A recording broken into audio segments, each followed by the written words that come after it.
और इस बीच चिंता की खबर यह कि कच्चे तेल की कीमत रिकॉर्ड स्तर पर आसमान छूती हुई $114 प्रति बैरल के हिसाब से आज का कच्चे तेल की कीमत का ये रिकॉर्ड आपके सामने है।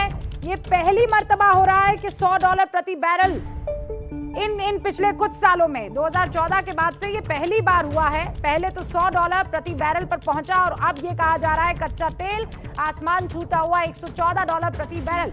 ये युद्ध यूक्रेन और रशिया के बीच में जरूर हो रहा है प्रदीप जी, लेकिन इसका खामियाजा पूरे दुनिया को भुगतना पड़ेगा, ये क्लियर है।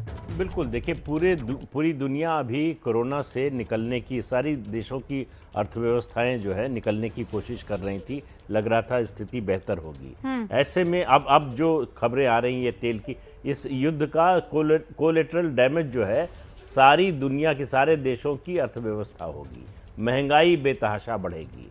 इसके लिए सभी देशों को तैयार रहना चाहिए।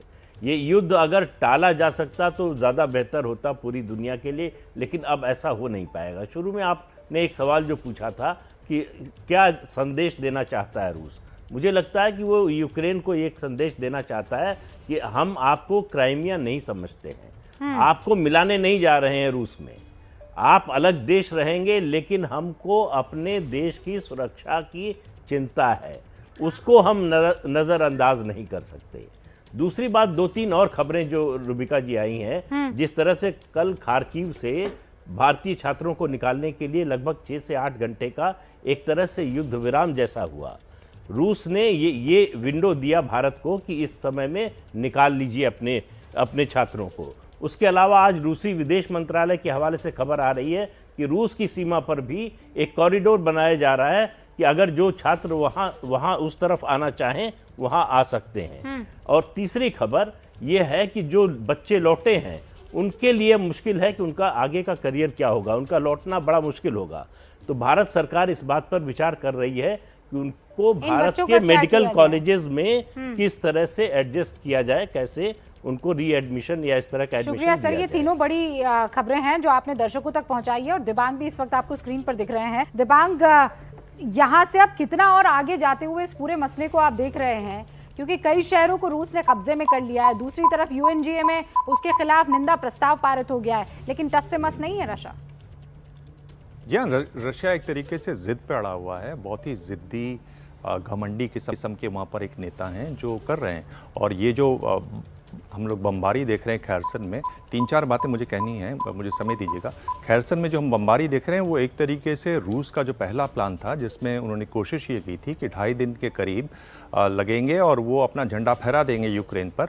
आप देखें तो उनकी जो ऑफिशियल वेबसाइट्स है उसमें ये भी कहा गया और ये खबर छाप भी दी उन लोगों ने कि भाई यूक्रेन वापस मिल गया है अपने मदरलैंड से, रशिया से। तो वो एक तरीके से प्लान फेल हुआ, जिसमें दिखाता है कि उसके पास इंटेलिजेंस की बहुत ज़्यादा कमी थी। उसके बाद उन्होंने ये पाउंडिंग शुरू की। और ये जो खैरसन की आप बात कर रही थी, खैरसन एक तरीके से ब्लैक सी में पोर्ट सिटी है, बहुत महत्वपूर्ण वो एक शहर है। वहाँ के जो मेयर हैं इगोर कोलिखाव, उन्होंने कहा कि भाई उन्होंने रूसी कमांडर से भेंट की और कमांडर ने कहा हम यहाँ पर एक मिलिट्री एडमिनिस्ट्रेशन स्थापित करने वाले हैं। जैसे ही वो स्थापित हो जाएगा तो ऐसा नहीं कि वो अपना सबको छोड़ने वाले हैं, मिलिट्री वाले वहाँ पर एक मिलिट्री एडमिनिस्ट्रेशन स्थापित करेंगे, तब वहाँ पर झंडे वगैरह उतारे जाएंगे। एक बात ये जो कही गई कि ये पाकिस्तान जैसा है, ये बिल्कुल मेरे ख्याल से गलत तरीके का कंपैरिजन है। पाकिस्तान और भारत जिस तरह की बात जो है वो वहाँ नहीं है। कभी भी यूक्रेन की तरफ से आतंकी हमले सीमा के पार नहीं हुए। यूक्रेन एक स्वायत्त देश है, स्वतंत्र देश है, एक लोकतांत्रिक देश है।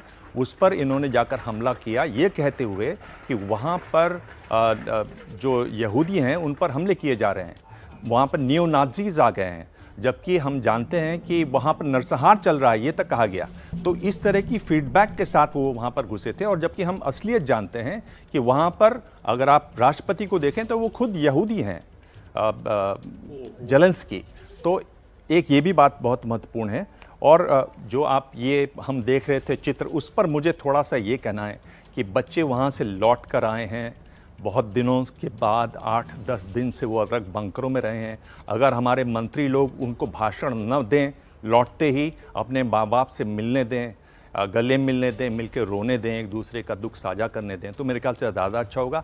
आप अपनी बात करना चाहते हैं, आप आइए टीवी पर अपने इंटरव्यूज़ दीजिए, मुझे उसमें कोई परेशानी नहीं है, पर बच्चों को बिठा के इस तरह से भाषण देना मुझे लगता है कि थोड़ा ज़्यादती है। शुक्रिया। दिव्यांग कह रहे हैं थोड़ा ज्यादती है, लेकिन दिव्यांग जब इतना बड़ा काम हुआ है और अगर वो आश्वासन दे रहे हैं तो इसमें मुझे नहीं लगता किसी तरह आप की कोई जरूर परेशानी हो आश्वासन सकती दीजिए है। रुबिका, आप इंटरव्यूज दीजिए, आप स्टूडियो में बैठिए, बात कीजिए, पर बच्चों को जो थके हारे वहां से आए हैं, पानी नहीं पिया है, कुछ बीमार होंगे, खाना ठीक से नहीं खाया है, माँ बाप बाहर इंतजार कर रहे विमान में उस बात हैं, का आंखों उनका में पूरा आंसू ख्याल लिए हुए, रखा जा फूल रहा माला है। लिए हुए छोटे छोटे बच्चे वहां पर गए हैं। जहाँ पर उनको रखा गया है वहां पर भी उनका जो पूरा है, ख्याल रखा उनका गया ख्याल है। रखा ऐसा गया नहीं है कि वो पूरे भूखे प्यासे ही हैं और उनको मैं ले जान आया रहा हूं कि है। आप ये बचाव में कहेंगे, पर मैं ये कह रहा हूं कि नहीं, एक बचाव बच्चे में की नहीं माँ है। से पूछिए नहीं, कि नहीं, क्या माँ बच्चों चाहेगी की कि माँ को मंत्री जी देखिए ना, भाषण दिव्यांग, दें वो खुश हो या रही हैं। बच्चे वहां पर मिले उन लोगों अभी से। हेडलाइन में हमने दिखाया है वो बच्चे की माँ रोकर ये कह रही है कि इससे खुशी का पल हो नहीं सकता। बिल्कुल नहीं हो सकता, और उस पल कि को मेरा आने बच्चा में लौट देर आया न है। की जाए, उनको छोड़ दिया, आते ही उनको माँ बाप के पास ले जाया जाए, फिर आप अपना भाषण दें, शाम को कर लें प्रोग्राम। नहीं, अब वो ये है कि 2 मिनट बाद कह दी और आगे बढ़ दिए। खैर, आप अपनी बात रख सकते हैं, ये लोकतंत्र है। शुक्रिया। यहाँ पर प्रदीप जी जो बात दिव्यांग कह रहे हैं कि ये पाकिस्तान नहीं है, और ये बात कर्नल दानवीर से भी पिछले 3 दिन से हो रही है कि भले ही ये कह दिया जाए कि ये पाकिस्तान नहीं है, लेकिन मान लीजिए कि चीन आकर नेपाल में अपना सारा साजो सामान रख दे, मिलिट्री साजो सामान रख दे, तो वो बिल्कुल वही हुआ ना कि नेटो जो है उसी जरिए अमेरिका आ गया रशिया के सामने, और रशिया कह रहा नहीं करने दूंगा ये काम मैं। अब बिल्कुल देखिए, ये एक उदाहरण जो है अखबारों में भी दिया जा रहा है कि मान लीजिए कल को जो है चीन बांग्लादेश में जो है वो इस तरह की अपने हथियार, अपने मिसाइल्स और न्यूक्लियर वेपन्स जो है रखने लगे, तो क्या होगा? भारत क्या करेगा? क्या रिएक्शन होगा? देखिए, इंटरनेशनल डिप्लोमेसी जो है वो दान धर्म पर नहीं चलती, परोपकार पर नहीं चलती, सब अपना नेशनल इंटरेस्ट देखते हैं। रूस का नेशनल इंटरेस्ट है, उसको पता है कि अगर यूक्रेन नेटो में चला गया और नेटो देशों की जो है फौज और उसके अलावा हथियार वहां आ गए तो उसके लिए परमानेंट खतरा हो जाएगा। और ये इस बात का आश्वासन देने के बाद भी प्रदीप जी ये कहते हुए किसी तरह का कोई संकोच नहीं है कि जो रशिया ने किया है उसका कोई सपोर्ट कर रहा है। रशिया ने जो युद्ध छेड़ा है उसके पक्ष में कभी कोई खड़ा नहीं होगा। हिंदुस्तान ने बहुत क्लियरली कह दिया है कि हम सीजफायर चाहते हैं और आज ही की तारीख में चाहते हैं।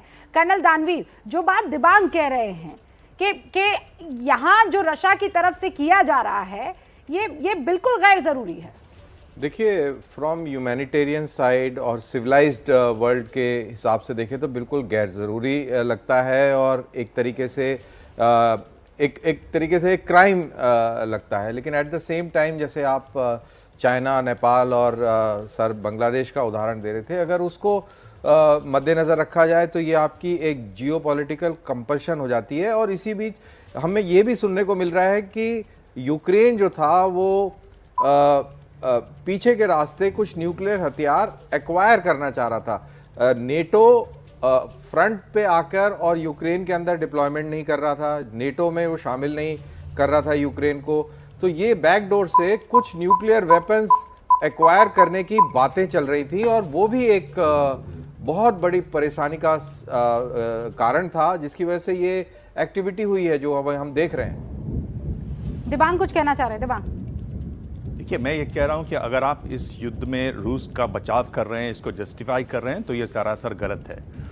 आप एक ऐसे देश पर हमला कर रहे हैं जो स्वतंत्र है, लोकतांत्रिक देश है, और आप ये जो बातें सुन रहे हैं कि भाई वहां पर वो न्यूक्लियर हथियार मंगवा रहा था, भाई यही तो बात इराक के बारे में कही गई थी, यही तो बात हम जानते हैं। जब आप हमला करते हैं तो आपको एक बड़ा बहाना चाहिए होता है, तो वो आप बड़ा बहाना ढूंढते हैं, और इन बहानों की वजह से आपका हमला सही नहीं हो जाता, आपका हमला गलत है। और अगर आप देखें, दुनिया भर में इसके लिए इंटरनेशनल क्रिमिनल कोर्ट में जा रहे हैं। यूक्रेन उसका सदस्य नहीं है, तो लिथुआनिया और कनाडा ने वहां पर अपील की है। आप वॉर क्राइम्स वहां पर कर रहे हैं, इसलिए आपकी दुनिया भर में आलोचना हो रही है, और आईसीसी आलोचना का बिल्कुल मेंबर ना सही तो है। रशिया है और ना अमेरिका है। अमेरिका ने कितने जो हैं वॉर क्राइम किए, लेकिन एक भी केस आज तक उस पर नहीं चल पाया है। और ऐसे हम अनगिनत जो मामले हैं वो गिना सकते हैं। एक छोटी सी बात नहीं, हम ये बात कह रहे हैं, नहीं हो देखिए, रही। सभ्य बहाने की समाज बात की, जो है, सभ्य लोकतंत्र की यह स्टैंड नहीं हो सकता। 1953 में अमेरिका ने ग्वाटेमाला पर इसलिए हमला किया, कहा कि कम्युनिज्म हमारे दरवाजे पर आ गया है। क्यों आ गया है? कि वहाँ के राष्ट्रपति और विदेश मंत्री की जो फ्रूट प्रोसेसिंग कंपनी थी उसको नेशनलाइज कर दिया गया था।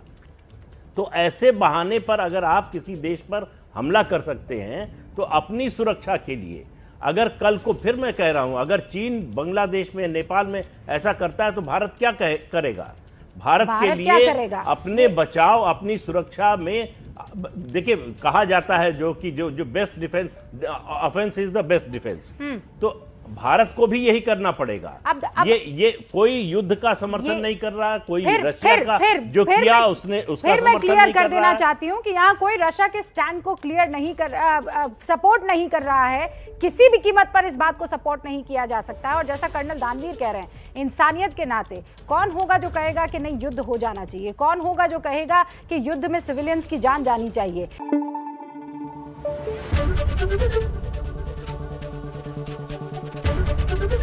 एबीपी न्यूज आपको रखे आगे।